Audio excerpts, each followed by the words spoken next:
जिंदगी कैसी है पहेली हाय।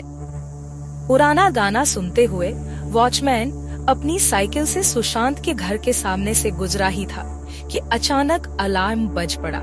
सुशांत की ट्रेन सुबह 4 बजे की थी और स्टेशन घर से 1 घंटे दूर। सुशांत को रात 2 बजे उठा और तैयार होकर स्टेशन के लिए निकल पड़ा। वो बस निकला ही था कि वॉचमैन उसे वापस दिख गया। साहब, आज बाहर मत निकलो, आज आपके राशिफल में खतरा था। सिगरेट और कभी कभार एक आध बियर की बोतल देकर सुशांत ने वॉचमैन को अपना फैन बना रखा था। इस कारण वॉचमैन भी सुशांत के छोटे बड़े काम कर दिया करता था। वॉचमैन की आदत थी कि वो सुशांत को रोजाना राशिफल पढ़कर सुनाता था। सुशांत भी चुपचाप सुन लेता और कुछ नहीं बोलता। सुशांत ने वॉचमैन की बात को हंसकर टाला और निकल पड़ा। स्टेशन में सन्नाटा था। रात के 3:15 बज गए थे। जो एक आध स्टॉल थे उनमें भी हलचल नहीं थी। वैसे तो बहुत सर्दी नहीं थी, लेकिन नवंबर के महीने का मौसम बदलने लगा था। रातें सर्द हो चली थी और सुशांत को लग रहा था कि कहीं से चाय मिल जाए, पर उसकी किस्मत इतनी अच्छी नहीं थी और वह बैठे बैठे ट्रेन का इंतजार करने लगा। सुशांत 3 साल से दिल्ली में अकेला रह रहा है, लेकिन अभी तक इस शहर को ठीक से अपना नहीं कह पाया है। वह रतलाम से वकालत पढ़ने के बाद सुशांत ने दिल्ली आकर अपने एक परिचित हाई कोर्ट लॉयर के साथ प्रैक्टिस शुरू कर दी थी। पर यहाँ अकेलेपन से जूझ रहे सुशांत को कुछ अच्छा नहीं लगता था। ट्रेन शुरुआत से ही 3 घंटे लेट हो गई। सुशांत बैठे बैठे अपने दोस्तों का इंतजार करने लगा। ऋत्विक और चरण दोनों ही 4 बजे तक पहुँच गए थे, लेकिन इंतजार करते करते तीनों को नींद लग गई। इतनी जल्दी स्टेशन पहुंचने के बाद भी सुशांत को ट्रेन भागते हुए पकड़नी पड़ी। जैसे तैसे B3 कोच में अपनी सीट तक तीनों पहुंच पाए। वहां एक लोअर सीट पर कोई चादर ओढ़े सो रहा था। तीनों बैठ गए और मिडिल सीट खाली थी। तीनों ने बातें करना शुरू किया। सुबह के 7:30 बजे तीनों ट्रेन में सेटल होने की कोशिश कर रहे थे, लेकिन उनकी हलचल से उस सो रहे इंसान की नींद खुल गई। रीमा ने अपने चेहरे से चादर हटाई और सुशांत को गुस्से से देखा।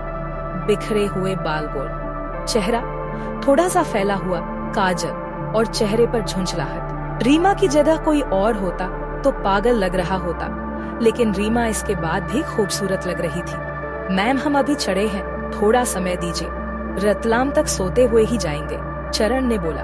रीमा ने कहा, मैं भी वहीं जा रही हूँ। इतना कहते ही ऋत्विक ने बात शुरू कर दी। अरे, आपका भी घर वहाँ है क्या? आप कहाँ से चढ़ी हैं? निजामुद्दीन से तो हम बैठे हैं। आप जरूर नई दिल्ली से आई होंगी। आप यहाँ पढ़ती हैं क्या? इतने सवालों के बीच उनींदी रीमा थोड़ा झुंझला गई। उसने चादर को गले से ओढ़ा और उठकर बैठ गई। सुशांत तो सिर्फ उसे देख रहा था। बिना बात भी उसकी आंखें कई सवाल पूछ रही थी। तीनों जब तक सेटल हुए, रीमा की नींद पूरी तरह से चली गई थी और आसमान में रोशनी दिखने लगी थी। बातों का सिलसिला शुरू हुआ और फिर सुशांत और रीमा ने भी बात की। रीमा लॉ इंटर्न थी और सुशांत लॉयर। दोनों ने कानून के दायरे में रहकर ही बातें शुरू की। टेक फील्ड से होने के कारण ऋत्विक और चरण दोनों ही उनकी बातों को समझ नहीं पा रहे थे, लेकिन सुशांत के बचपन के दोस्त होने के कारण यह जरूर समझ गए थे कि उनका दोस्त अब किसी लड़की में दिलचस्पी ले रहा है। चरण देवास से था, लेकिन बाकी तीनों रतलाम और उसके पास के गांव से ताल्लुक रखते थे। रीमा का घर धौलपुर में था, जो रतलाम का अगला स्टेशन था। सुशांत और रीमा की बातों से ऐसा लग रहा था जैसे दोनों एक दूसरे को बरसों से जानते हों, लेकिन दोनों अभी कुछ देर पहले ही तो मिले थे। बातों में वो इतना खो गए कि वॉल्यूम कम करना ही भूल गए। साइड लोअर बर्थ पर सो रहे एक अधेड़ व्यक्ति ने आखिर उन्हें टोक ही दिया। दोनों अपना सा मुंह लेकर चुप हो गए। सुशांत ने कनखियों से देखा तो चरण और ऋत्विक मुस्कुरा रहे थे। बिल्कुल, अब घर पहुंचकर बहुत खिल्ली उड़ाई जाएगी। तुम तो सबसे बाद में उतरोगी ना? सुशांत ने रीमा से पूछा। नहीं, मैं रतलाम स्टेशन पर उतरूंगी और वहाँ से टैक्सी करके घर जाऊंगी, रीमा ने झिझकते हुए जवाब दिया। इस बात को सुनकर तीनों को थोड़ी हैरानी सी हुई। ट्रेन से आधे घंटे में धौलपुर आ जाता, लेकिन रीमा टैक्सी लेकर 1 घंटे से ज्यादा का सफर करके धौलपुर क्यों जा रही है? जब तक ट्रेन धौलपुर पहुंचेगी अंधेरा हो जाएगा और रात में वहां उतरने से मना किया जाता है। रीमा ने अपनी सफाई में कहा, क्यों, ऐसा क्या है वहाँ? ऋत्विक ने पूछा।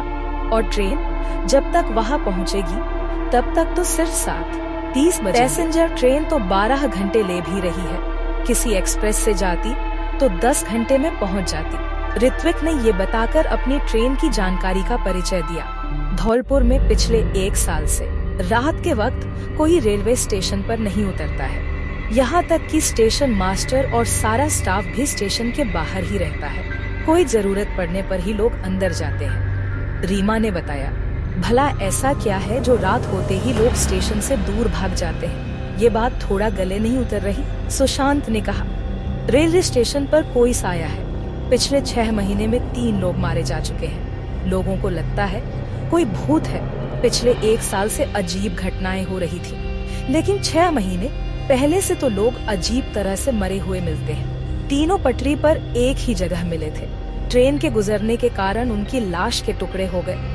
तब से लोग डरने लगे हैं। सीसीटीवी कैमरा चलते हैं, लेकिन जब भी कोई ऐसी घटना होती है अचानक बंद हो जाते हैं। कई लोगों को अजीब आवाजें सुनाई देती हैं, कुछ को अजीब साया दिखता है।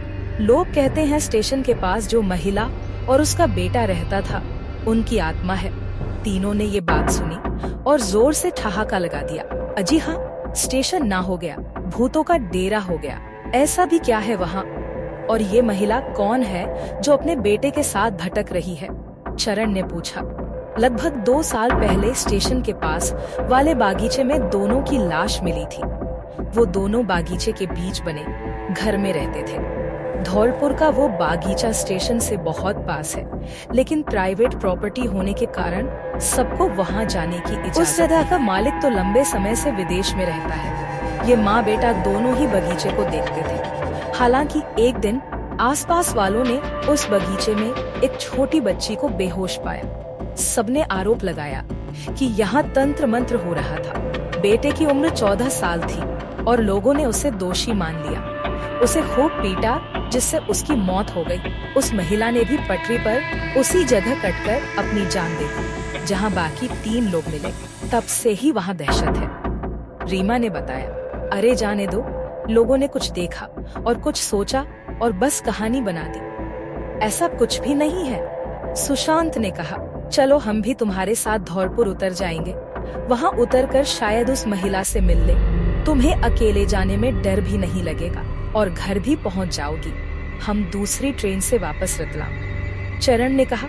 ऋत्विक समझ गया था कि चरण सुशांत और रीमा को एक साथ थोड़ा और समय देना चाहता है। तुम्हें इन बातों पर यकीन नहीं करना चाहिए। चलो हम भी वहीं उतरते हैं, देखते हैं कौन मारता है हमें, ऋत्विक ने कहा।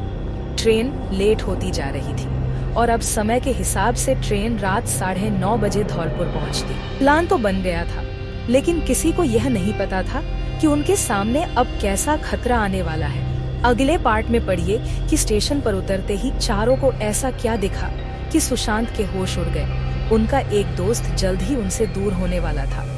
इंतजार करें अगले भाग का। Thanks for watching. Please like, share and subscribe.